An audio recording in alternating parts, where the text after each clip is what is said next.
City Ravi ಅವರ ಬಿಡುಗಡೆ ಬಗ್ಗೆ ಅವರ ಪತ್ನಿ ಪಲ್ಲವಿ ರಿಯಾಕ್ಷನ್ ಅನ್ನು ಕೊಟ್ಟಿದ್ದಾರೆ. ಪಬ್ಲಿಕ್ ಟಿವಿ ಜೊತೆ ಅವರು ಮಾತನಾಡಿದ್ದಾರೆ. ಅರೆಸ್ಟ್ ಆದಾಗಿನಿಂದ ಅವರು ಸಂಪರ್ಕಕ್ಕೆ ಸಿಗ್ತಾ ಇರಲಿಲ್ಲ. ಅವರ ಲೊಕೇಶನ್ ಎಲ್ಲೆಲ್ಲೋ ತೋರಿಸ್ತಾ ಇತ್ತು. ಒಮ್ಮೆ ಡ್ಯಾಮ್, ಮತ್ತೊಮ್ಮೆ ರೆಸಾರ್ಟ್ ಕಡೆ ತೋರಿಸ್ತಾ ಇತ್ತು. ಅಶೋಕ್ ವಿಜೇಂದ್ರ ಧೈರ್ಯವನ್ನ ತುಂಬಿದ್ದಾರೆ. ಹೀಗಂತ ಪಬ್ಲಿಕ್ ಟಿವಿಗೆ ಸಿಟಿ ರವಿ ಅವರ ಪತ್ನಿ ಹೇಳಿಕೆಯನ್ನ ಕೊಟ್ಟಿದ್ದಾರೆ. ಸಿಟಿ ರವಿ ಇದೀಗ ಹೈಕೋರ್ಟ್ ಆದೇಶದ ಬೆನ್ನಲ್ಲೇ ಬಿಡುಗಡೆ ಆಗಿರುವಂಥದ್ದು. ಈ ಬಗ್ಗೆ ಮಾತನಾಡೋದಕ್ಕೆ ಸಿಟಿ ರವಿ ಅವರ ಪತ್ನಿ ಪಲ್ಲವಿ ರವಿ ಅವರು ಕೂಡ ನಮ್ಮ ಜೊತೆ ಇದ್ದಾರೆ. ಅವರನ್ನು ಸಹ ಮಾತಾಡ್ಸಿ ನೋಡೋಣ.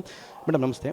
ಮೇಡಮ್, ಈಗ ನಿನ್ನೆ ಸಂಜೆ ಅಂದರೆ ಸುಮಾರು 24 ಗಂಟೆಗಳಿಂದಲೂ ಕೂಡ ಸಿಟಿ ರವಿ ಅವರು ಪೊಲೀಸರ ಕಸ್ಟಡಿ ಇದ್ದಂತು.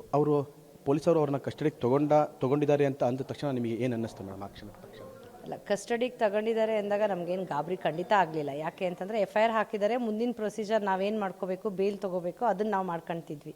ನಮಗೆ ಗಾಬರಿ ಆಗಿದ್ದು ಯಾವಾಗ ಅವರು ಬೆಳಗಾಂ ಬಿಟ್ಟು ಆಚೆ ಹೋದರು ಅನ್ನೋದು ಆವಾಗ ಭಯ ಆಗಿದ್ದು, ಅದು ಮಧ್ಯರಾತ್ರಿಲಿ. ಈಗ ನೀವು ಅವ್ರ ಹತ್ರ ಅಂದರೆ ಯಾವಾಗ ಈ ವಿಚಾರ ಗೊತ್ತಾಯಿತು, ಆಗ ನೀವು ಅವ್ರ ಫೋನಲ್ಲಿ ಸಂಪರ್ಕ ಮಾಡುವಂಥ ಪ್ರಯತ್ನ ಮಾಡಿರ್ತೀರ. ಆಗ ನೀವು ಅವ್ರ ಹತ್ರ ಮಾತಾಡಿದ್ರ, ಅವ್ರು ಕೂಡ ಏನು ಹೇಳಿದ್ರು? ನಂಗೆ ಸುಮಾರು ಹೊತ್ತು ಫೋನ್ ಸಿಗಲಿಲ್ಲ. ಮಧ್ಯರಾತ್ರಿ 2 ಗಂಟೆಲಿ ನಾನು ಅವ್ರ ಹತ್ರ ಮಾತಾಡಿದೆ. ಆವಾಗ ನಮ್ಮ ಗನ್ಮ್ಯಾನು ಡ್ರೈವರ್ಗಳೆಲ್ಲ ಹೇಳ್ತಾನೆ ಇದ್ದರು, ಅಕ್ಕ ನಾವು ಹಿಂದೆ ಕಾರಲ್ಲಿ ಇದ್ದೀವಿ, ಅಣ್ಣ ಮುಂದೆ ಕಾರಲ್ಲಿ ಇದ್ದಾರೆ ಅಂತ. ಆಮೇಲೆ 3 ಗಂಟೆ ರಾತ್ರಿಲಿ ಡಿಸ್ಕನೆಕ್ಟ್ ಆಯಿತು, ಕಾರು ಹೊರಗಡೆ ಹೋಯಿತು. ಹಾಗಾಗಿ ಆವಾಗ ಸ್ವಲ್ಪ ಆತಂಕ ಜಾಸ್ತಿ ಆಯಿತು. ಮೇಡಮ್, ಈಗ ಅಲ್ಲೂ ಕೂಡ ಅಂದರೆ ಅಧಿವೇಶನ ಏನು ಸದನ ಇತ್ತು, ಅಲ್ಲೂ ಕೂಡ ಕೂಗಾಡ್ತಿತ್ತು, ಸಿಟಿ ರವಿ ನಿನ್ನ ಹೆಣ ಕೂಡ ಚಿಕ್ಕಮಗಳೂರಿಗೆ ಹೋಗೋದಲ್ಲ, ಈ ರೀತಿಯಾದಂಥದ್ದೆಲ್ಲ ಅವರು ಈ ರೀತಿ ಹೇಳಿಕೆ ಕೊಟ್ಟಂಥ, ಈ ರೀತಿ ಕೂಗಾಡ್ತಿದ್ದಂಥ ಸಂದರ್ಭದಲ್ಲಿ ಈಗ ಪತ್ನಿಯಾಗಿ ಅಂಥ ವಿಚಾರ ನಿಮ್ಮ ಕಿವಿದಾಗ ಆತಂಕ ಇದ್ದೇ ಇರುತ್ತೆ. ಅಂದರೆ ಇಲ್ಲಿಂದ ಅಲ್ಲಿಗೆ ಹೋಗಿರ್ತಾರೆ, ಸದನ ಇರ್ತಾರೆ, ಸರ್ಕಾರ ಕೂಡ ಅವರಿಗೆ ಆ ಬಗ್ಗೆ ಒಂದು ಸೂಕ್ತ ಬದ್ಧತೆ ಕೊಡಬೇಕಿತ್ತು. ಅಲ್ಲ, ಖಂಡಿತವಾಗ್ಲೂ ಅವಾಗ ಆ ಥರ ಶಬ್ದಗಳು ಕೇಳಿದಾಗ ಯಾರಿಗಾದ್ರೂ ಭಯ ಆಗಲ್ವಾ? ರಾತ್ರಿ 12 ಗಂಟೆ 2 ಗಂಟೆ ರಾತ್ರಿಲೇ ಕಾರ್ ಆಚೆ ಹೋದಾಗ ನಿಜವಾಗ್ಲೂ ನಮ್ಗೆ ಆತಂಕ ಆಯಿತು.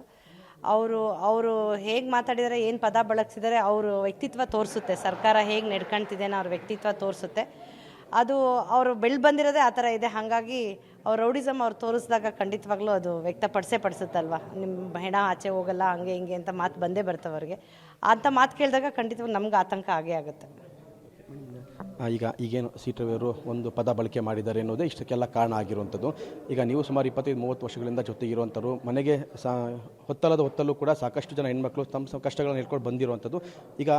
ಈಗ ನೀವು ಆ ಪದ ಬಳಕೆ ಮಾಡಿರ್ತಾರೆ ಅಂತ ನಿಮಗೆ ಅನ್ಸುತ್ತೆ? ಖಂಡಿತ ಇಲ್ಲ. ಯಾಕೆ ಅಂತಂದರೆ ನಾನು ದಿನನಿತ್ಯ ನೋಡ್ತಾ ಇರ್ತೀನಿ, ನಮ್ಮ ಮನೆಗೆ ನಮ್ಮ ಪಕ್ಷದ ಕಾರ್ಯಕರ್ತೆ ಹೆಣ್ಮಕ್ಳು ಎಷ್ಟು ಜನ ನಮ್ಮ ಮನೆಗೆ ಬರ್ತಾರೆ, ಎಷ್ಟು ಪ್ರೀತಿಯಿಂದ ವರ್ತಿಸ್ತಾರೆ.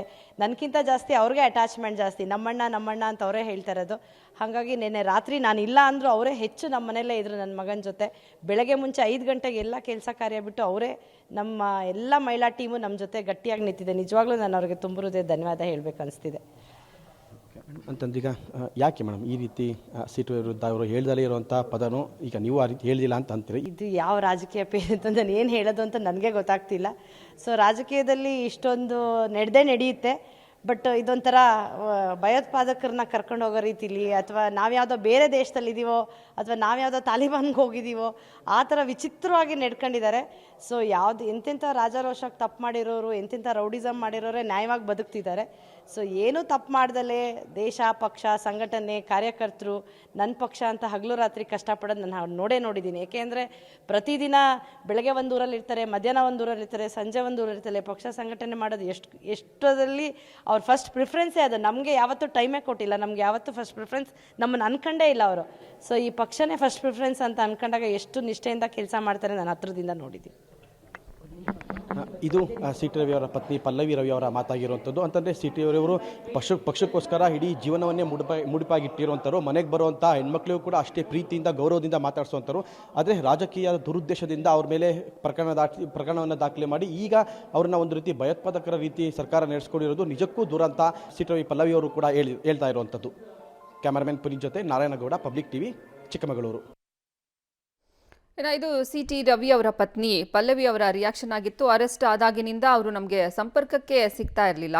ಅವರ ಲೊಕೇಶನ್ ಎಲ್ಲೆಲ್ಲೋ ತೋರಿಸ್ತಾ ಇತ್ತು. ಹೀಗಾಗಿ ನಮಗೆ ಸಹಜವಾಗಿ ಆತಂಕಕ್ಕೆ ನಾವು ಒಳಗಾದ್ವಿ. ಅವ್ರನ್ನ ಕೂಡಲೇ ಬಂಧನಕ್ಕೆ ಒಳಪಡಿಸಿದಾಗ ನಮಗೆ ಯಾವುದೇ ಭಯ ಆಗಿರಲಿಲ್ಲ. ಆದರೆ ಯಾವಾಗ ಸಿಟಿ ಬಿಟ್ಟು ಹೋದ್ರು, ಬೆಳಗಾವಿ ಬಿಟ್ಟು ಅವರು ಹೊರಗಡೆ ಕರ್ಕೊಂಡು ಹೋದ್ರು, ಆಗ ನಮಗೆ ಆತಂಕ ಆಯಿತು. ಅವರ ಗನ್ಮ್ಯಾನ್ ಎಲ್ಲ ಅವರನ್ನ ಫಾಲೋ ಮಾಡ್ತಾ ಇದ್ರು. ಹೀಗಾಗಿ ಸ್ವಲ್ಪ ಧೈರ್ಯ ಆಯಿತು. ಆದರೆ ಸಿಟಿ ಬಿಟ್ಟು ಹೋದಾಗ ನಮಗೆ ಸಹಜವಾಗಿ ಆತಂಕ ಆಯಿತು ಅಂತ ಹೇಳಿದ್ದಾರೆ. ಇನ್ನು ಲೊಕೇಶನ್ ಎಲ್ಲೆಲ್ಲೋ ತೋರಿಸ್ತಾ ಇತ್ತು. ಹೀಗಾಗಿ ನಾವು ಏನಾಗುತ್ತೆ ಅನ್ನುವಂತಹ ಒಂದು ಉದ್ವಿಗ್ನತೆಯಲ್ಲಿ ಇದ್ವಿ ಅಂತ ಹೇಳಿದ್ದಾರೆ.